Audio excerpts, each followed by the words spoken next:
नमस्कार, नमस्ते बिहार में राहुल ओझा आपके साथ और मैं हूं रुचिका राज आपके साथ। दिल्ली के पूर्व सीएम अरविंद केजरीवाल के बयान पर सियासत शुरू हो गई है। अरविंद केजरीवाल ने यूपी और बिहार के लोगों को फर्जी वोटर कहा है। दरअसल अरविंद केजरीवाल ने चुनाव आयोग से मिलकर बीजेपी की शिकायत की है। केजरीवाल ने बीजेपी पर आरोप लगाते हुए कहा, यूपी बिहार से फर्जी वोटर लाए जा रहे हैं। केजरीवाल के इस बयान पर सियासत शुरू हो गई है। केजरीवाल के इस बयान पर संजय झा ने हमला बोला है। संजय झा ने पूछा कि यूपी बिहार के लोगों से इतनी नफरत क्यों है? दिल्ली आपकी जागीर नहीं है।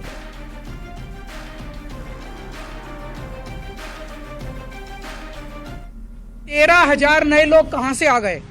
15 दिन में कहां से आ गए? पिछले 15 दिन में 13,000 नए वोट बनने की एप्लीकेशन आई है। जाहिर तौर पे ये यूपी और बिहार से ला के यूपी आसपास के स्टेट से ला के फर्जी वोट बनवा रहे हैं ये लोग।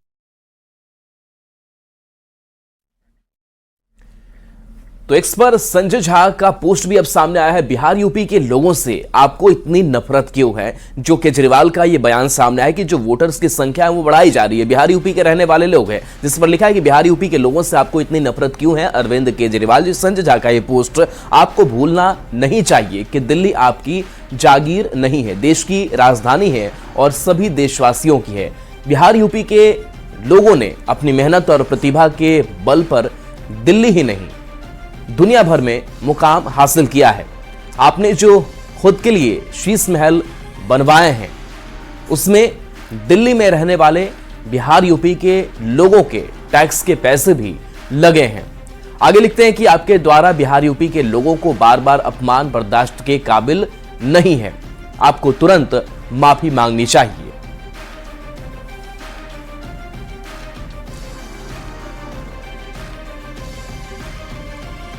तो अरविंद केजरीवाल के यूपी बिहार को लेकर दिए गए बयान पर अब बीजेपी सांसद मनोज तिवारी ने भी पलटवार किया।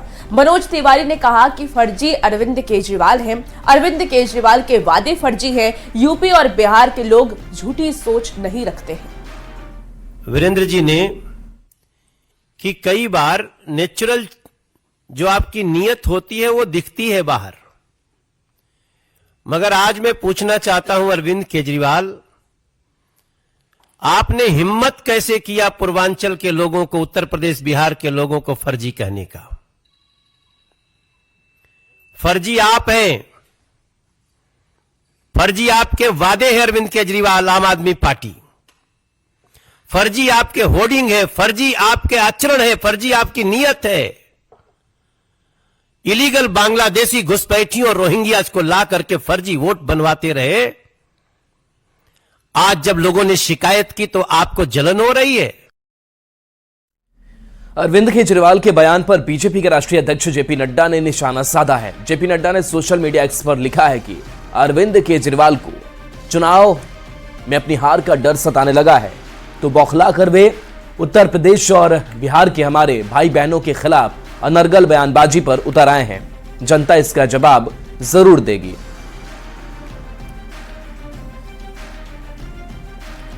तो वहीं अरविंद केजरीवाल के बयान पर डिप्टी सीएम सम्राट चौधरी ने भी हमला बोला है। सम्राट चौधरी ने कहा कि बिहार और पूर्वांचल के लोगों का अपमान अरविंद केजरीवाल की पुरानी आदत है। देखिए, 2019-20 में आपको घटना याद होगा, केजरीवाल जी ने स्पष्ट तौर पर कहा था कि पूर्वांचल के लोग, बिहार और उत्तर प्रदेश के लोग सीधा 500 का टिकट कटाकर दिल्ली आ जाते हैं और इलाज यहां खोजते हैं, बच्चों को पढ़ाना यहां चाहते हैं। ये अत्यंत ही दुर्भाग्यपूर्ण था। अब जनता और पूर्वांचल की लोग दिल्ली में बैठी ये आपकी सरकार को समाप्त करने के लिए पूरी तरह प्रतिबद्ध है और पूरी तरह इस पूरे अभियान को आगे बढ़ाने का काम दिल्ली में पूर्वांचल के लोग करेंगे। वहीं जेडीयू के राष्ट्रीय प्रवक्ता राजीव रंजन ने भी केजरीवाल के बयान पर निशाना साधा। राजीव रंजन ने कहा कि बिहार और यूपी की जनता चुनाव में इसका हिसाब लेगी।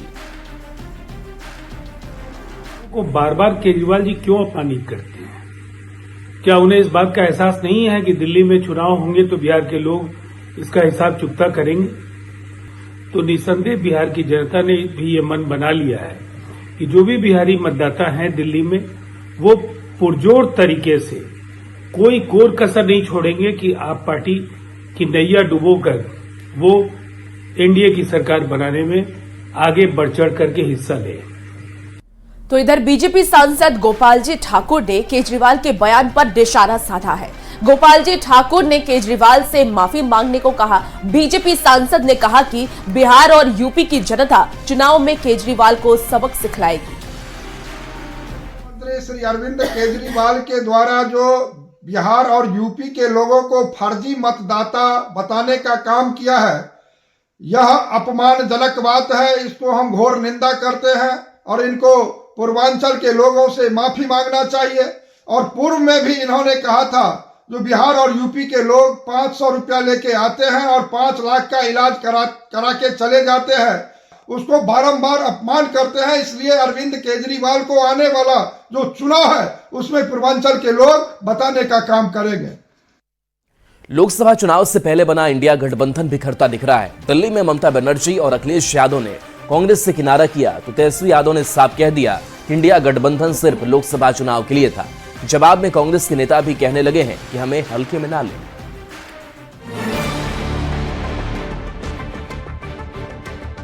पहले से तय था इंडिया अलायंस जो है वो लोकसभा के लिए। ये तो हम लोग पहले ही से कह रहे थे। लेने का मतलब नहीं, कोई हमको हल्का मिलेगा था, हमको ज्यादा हल्का मिलेंगे। लोकसभा चुनाव 2024 में बीजेपी को रोकने के लिए शुरू की गई विपक्ष की किलाबंदी अब पूरी तरीके से ढहती हुई दिख रही है। तो पहले से तय था इंडिया अलायंस जो है वो लोकसभा के लिए। और बिहार में जहाँ तक बात की जाए, हम लोग तो शुरू से साथ थे यहाँ पे। 2024 के चुनाव में केंद्र की सत्ता से बीजेपी को उखाड़ फेंकने और पीएम मोदी को रोकने के लिए देश भर के विपक्षी दलों ने एक महामोर्चा बनाया था, जिसे इंडिया गठबंधन नाम दिया गया था। लेकिन ये गठबंधन शुरू से ही खंड खंड होता दिखा। गठबंधन में ना समन्वय था, ना सभी दल किसी एक एजेंडे और एक नीति पर सहमत थे। और चुनावी नतीजों के बाद एक एक कर क्षेत्रीय पार्टियों ने कांग्रेस से पिन छुड़ाना शुरू कर दिया। पहले ममता बनर्जी, फिर अखिलेश यादव ने गठबंधन से किनारा किया और अब तो तेजस्वी यादव ने ये कहकर खेल ही खत्म कर दिया है कि इंडी गठबंधन सिर्फ 2024 के लोकसभा चुनाव तक था। तो पहले से तय था इंडिया अलायंस जो है वो लोकसभा के लिए। बिहार विधानसभा चुनाव से पहले तेजस्वी का ये बयान कांग्रेस के लिए बड़ा झटका माना जा रहा है। तेजस्वी यादव ने संकेत दे दिया है कि कांग्रेस ज्यादा सीटों की मांग न करे, जिस पर विधानसभा में कांग्रेस विधायक दल के नेता शकील अहमद खान ने पलटवार किया है और इशारों में तेजस्वी यादव को 2-2 कह दिया है कि कोई कांग्रेस को हल्के में लेगा तो कांग्रेस उससे भी ज्यादा हल्के में उसे लेगी। लेने का मतलब नहीं, कोई हमको हल्का मिलेगा था, हमको ज्यादा हल्का मिलेंगे। लेने का मतलब नहीं, कोई हमको हल्का मिलेगा था, हमको ज्यादा हल्का मिलेंगे।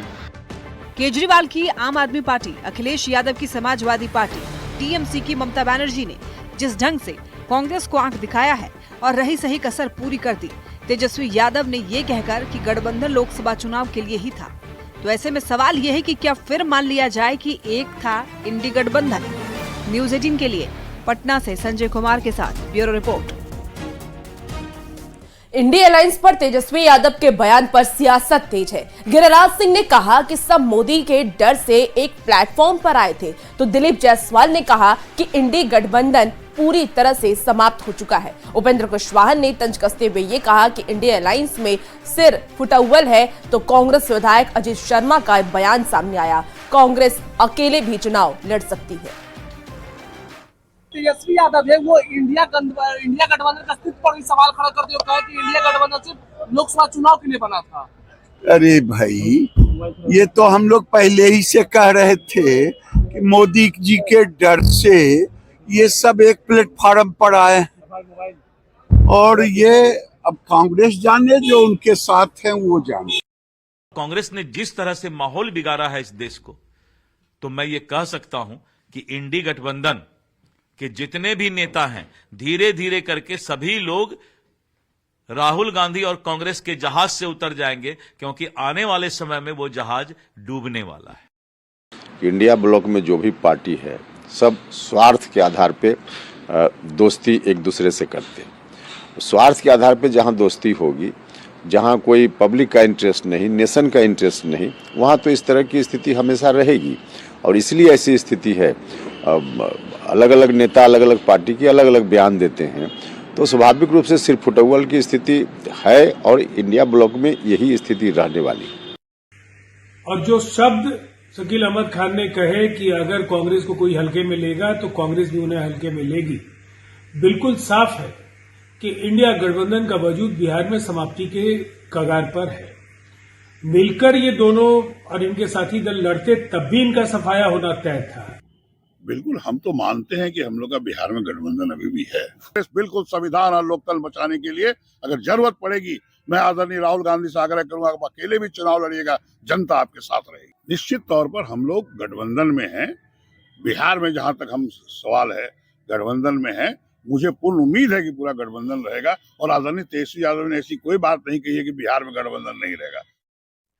बिहार में खरमास के बाद नीतीश मंत्रिमंडल का विस्तार हो सकता है। प्रदेश से बीजेपी अध्यक्ष दिलीप जायसवाल ने कहा कि खरमास बाद मंत्रिमंडल विस्तार की संभावना है, लेकिन अभी इस पर कोई चर्चा नहीं हुई। खरमास के बाद निश्चित रूप से इस पर चर्चा चलेगी। बिहार में नीतीश मंत्रिमंडल के विस्तार की चर्चा तेज हो गई है। माना जा रहा है कि खरमास बाद मंत्रिमंडल का विस्तार हो सकता है। इस सवाल पर बीजेपी के प्रदेश अध्यक्ष दिलीप जायसवाल ने कहा कि खरमास बाद मंत्रिमंडल विस्तार की संभावना है, लेकिन अभी इस पर कोई चर्चा नहीं हुई है और जब चर्चा होगी तो कैबिनेट विस्तार भी फाइनल होगा। मंत्रिमंडल का विस्तार तो होना ही है, इसमें तो कहीं कोई ये नहीं है कि मंत्रिमंडल का विस्तार होना है और खरमास के बाद निश्चित रूप से इस पर चर्चा चलेगी। तो इसीलिए लोग अंदाज लगा रहे हैं कि मंत्रिमंडल का विस्तार होगा, लेकिन ये तो विस्तार होना ही है और खरमास के बाद इस पर चर्चा भी चलेगी। दरअसल विधानसभा में विधायकों की संख्या के आधार पर बिहार में कुल 36 मंत्री हो सकते हैं। फिलहाल 30 मंत्री ही हैं और कई मंत्रियों के पास एक से ज्यादा विभाग है। ऐसे में चर्चा है कि खरमास बाद यानी 15 जनवरी से 30 जनवरी के बीच मंत्रिमंडल का विस्तार हो सकता है। विधायकों की संख्या बल के आधार पर इन 6 में से 4 मंत्री बीजेपी कोटे के हो सकते हैं। फिलहाल नीतीश सरकार में बीजेपी कोटे से 15 मंत्री हैं। मंत्रिमंडल विस्तार की चर्चा तेज होते ही इस बात की चर्चा भी तेज हो गई है कि मंत्रिमंडल विस्तार में किसको किसको मौका मिलेगा, किसके विभाग बदले जाएंगे और क्या किसी मंत्री को रिप्लेस भी किया जाएगा। न्यूज 18 के लिए पटना से शैलेंद्र कुमार के साथ ब्यूरो रिपोर्ट। बिहार सरकार में श्रम मंत्री संतोष सिंह का यह कहना है कि नीतीश सरकार ने घोषणा कर रखी है कि चुनाव से पहले 12 लाख नौकरी और 24 लाख रोजगार युवाओं को देंगे। नौकरी और रोजगार को लेकर संतोष सिंह से खास बातचीत की न्यूज 18 संवाददाता आनंद अमृतराज ने। इस वक्त साथ मौजूद हैं बिहार के श्रम मंत्री संतोष सिंह। संतोष जी, रोजगार को लेकर आपकी सरकार बड़ी बड़ी बातें करती है, फिलहाल आपके विभाग में रोजगार की स्थिति क्या है? बिल्कुल, माननीय मुख्यमंत्री जी का एक सपना है और जब एनडीए की सरकार बनी तो उन्होंने कहा था कि हम लोग 10 लाख नौकरी देंगे और 20 लाख रोजगार का अवसर प्रदान करेंगे। फिर उन्होंने बढ़ा दिया इसको, 10 लाख से 12 लाख किया और 12 लाख से वो जो रोजगार बोला जो था 20 लाख, उसको उन्होंने 24 लाख कर दिया। उसी के तहत श्रम संसाधन विभाग ने मात्र 6 महीना में, 9 महीना हुआ सरकार का जिसमें 3 महीना आचार संहिता था, और मात्र 6 महीना में अकेले श्रम विभाग 41,714 लोगों को नौकरी का अवसर प्रदान किया है। और आने वाले समय में लक्ष्य है सरकार का और उसमें श्रम संसाधन विभाग भी संकल्प है कि आने वाले समय में 1 लाख, अगले 10 महीने में 1 लाख युवाओं को रोजगार देंगे। और माननीय मुख्यमंत्री जी का जो सपना है, एनडीए गठबंधन का जो सपना है 12 लाख नौकरी का और 24 लाख रोजगार का अवसर का, सरकार एकदम संकल्पित है और इतना नौकरी चुनाव के पहले देके ही रहेंगे। सरकार और माननीय मुख्यमंत्री जी, माननीय सम्राट चौधरी जी का जो सपना है बिहार का कि चुनाव में हम तभी जाएंगे जब 24 लाख रोजगार का अवसर प्रदान करेंगे और 12 लाख नौकरी देंगे, तो ये लोग हम लोग करके ही जाएंगे और सरकार संकल्पित है, उसमें श्रम विभाग की भी एकदम संकल्पित है। तो ये थे हमारे साथ बिहार के श्रम मंत्री संतोष सिंह। कैमरामैन सुबोध के साथ आनंद Amritraj, news 18 network, Patna. Phulwari Sharif terror module के मास्टरमाइंड मोहम्मद सज्जाद आलम को एनआईए की टीम ने गिरफ्तार कर लिया है। इस मामले में एनआईए की ये 18वीं गिरफ्तारी है। सज्जाद आलम दुबई से भारत लौटा था। सज्जाद आलम की गिरफ्तारी क्यों इतनी अहम थी, ये रिपोर्ट देखिए।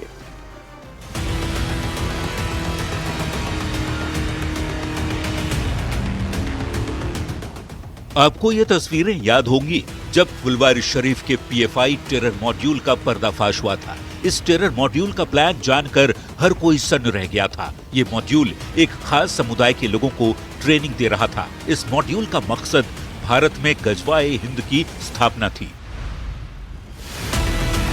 इस नेटवर्क का मकसद भारत को इस्लामिक राष्ट्र बनाना था।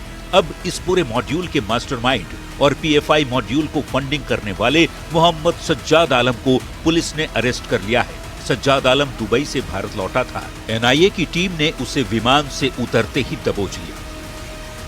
चकिया के मोहम्मद शहजाद का कनेक्शन पीएफआई के आने के बाद जो है परिवार के लोग भी परेशान है। देखिए यही उनका पैतृक घर है मोहम्मद शहजाद का, जो दुबई में रहते थे, काम करते थे, लेकिन दुबई से दिल्ली लौटने के दौरान दिल्ली में उनकी गिरफ्तारी हो गई। मोतिहारी के चकिया के मोहम्मद सज्जाद का पीएफआई कनेक्शन सामने आने के बाद कुवा गांव में दहशत का माहौल है। वहीं मोहम्मद सज्जाद के परिवार वाले बेटे को फंसाने का आरोप लगा रहे हैं। पीएफआई का तो सदस्य है ही नहीं है वो, या कोई भी चीज में वो गलत चीज में हम अपने टाइट रहते थे कि ये गलत काम मत पड़ना। हम हराम का रोटी नहीं खाते हैं, हलाल का खाते हैं। एनआईए की जांच में खुलासा हुआ है कि सज्जाद बिहार में पीएफआई सदस्यों को अवैध धन पहुंचाता था। अवैध फंडिंग का काम सिंडिकेट के जरिए होता था। यूएई, कर्नाटक और केरल में ये सिंडिकेट चलाया जाता था। इस धन का इस्तेमाल पीएफआई की गैर कानूनी और आपराधिक गतिविधियों को समर्थन देने के लिए होता था। सज्जाद की गिरफ्तारी फुलवारी शरीफ टेरर मॉड्यूल की जांच में अहम कदम है। एनआईए बिहार और देश के दूसरे हिस्से में पीएफआई की साजिश और वित्तीय नेटवर्क की जांच कर रही है। जुलाई 2022 में दर्ज किए गए केस में खुलासा हुआ है कि पीएफआई के सदस्यों ने आतंक का माहौल कायम करने के लिए धार्मिक दुश्मनी भड़काने की साजिश रची। इनका मकसद शांति को भंग करना था, भारत के खिलाफ असंतोष फैलाना था, इस्लामी शासन की स्थापना करना मकसद था, पीएफआई के वैचारिक एजेंडे को आगे बढ़ाना था। पीएफआई ने India 2047 towards rule of Islam in India दस्तावेज के आधार पर इस्लामिक शासन स्थापित करने का प्रयास कर रहा था। इस खुलासे के बाद पीएफआई को देश भर में बैन कर दिया गया। एनआईए ने अब तक की जांच में 17 आरोपियों को अरेस्ट कर चार्जशीट दाखिल किया है। मोहम्मद सज्जाद आलम की गिरफ्तारी 18वीं है। न्यूज 18 के लिए मोतिहारी से अवनीश कुमार सिंह की रिपोर्ट। और इसी बीच बड़ी खबर पटना से आ रही है, जहां पीएमसीएच हॉस्टल में आगजनी का मामला सामने आया है। मामले में 2 अलग अलग एफआईआर दर्ज कर लिए गए हैं। चाणक्य हॉस्टल में यह आग लगी थी। कमरा नंबर G42 से मिले थे कई सबूत। नीट एमबीबीएस परीक्षा में धांधली के सबूत मिले हैं। 10 लाख के जले नोट, एडमिशन कार्ड भी मिले हैं। साथ ही OMR शीट मिलने के बाद मामले की जांच जारी है। पहला केस एक यूनिवर्सिटी के OMR शीट और अलग अलग मेडिकल कॉलेजों की आंतरिक परीक्षा से जुड़े एडमिट कार्ड और अन्य दस्तावेजों को लेकर दर्ज किया गया है। जबकि वहीं दूसरे की बात कर ले तो शराब मिलने को लेकर के अलग से एक और एफआईआर दर्ज हुई है। तो इस वक्त की आपको बड़ी खबर पटना से बता रहे हैं, 10 लाख के जले नोट और एडमिट कार्ड मिले हैं और अभी पुलिस पूरी तफ्तीश कर रही है। पीएमसीएच हॉस्टल में आगजनी का मामला सामने आया है। इस मामले में 2 एफआईआर भी दर्ज कर लिए गए हैं। 2 अलग अलग मामलों को लेकर के एफआईआर दर्ज किए गए हैं। चाणक्य हॉस्टल में यह आग लगी थी।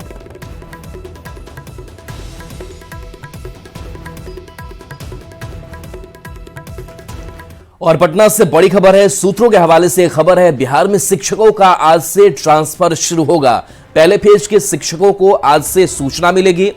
कैंसर पीड़ित शिक्षकों का सबसे पहले लिस्ट जारी किया जाएगा। आज शाम तक ई शिक्षा कोष पर सूचना मिल जाएगी। इसके बाद स्पेशल कैटेगरी में ही हृदय रोगी, किडनी रोगी, दिव्यांग और विडो को सूचना मिलेगी। फेज वाइज शिक्षकों का ट्रांसफर होना है। एक साथ विशिष्ट शिक्षक, पुराने और नए बीपीएससी शिक्षकों का ट्रांसफर हो रहा है। 10 ऑप्शन में रिक्तियों के आधार पर पोस्टिंग की जा रही है। शिक्षा विभाग में बारी बारी से सभी आवेदन की स्क्रूटनी होगी। कुल 1,90,000 आवेदन हुए हैं। ऐच्छिक स्थानांतरण का शिक्षकों को लाभ मिल सकेगा।